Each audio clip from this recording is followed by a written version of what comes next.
திருச்சிற்றம்பலம்.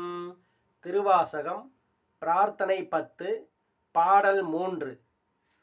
அருளார் அமுத பேரும் கடல்வாய் அடியார் எல்லாம் புக்களுந்த இருளாராக்கை இது பொறுத்தே எய்தேன் கண்டாய் எம்மானே.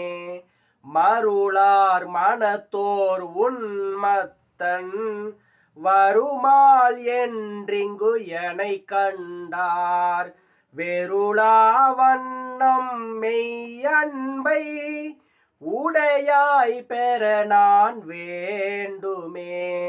வெருளா வண்ணம் மெய்யன்பை உடையாய் பெற நான் வேண்டுமே. திருச்சிற்றம்பலம்.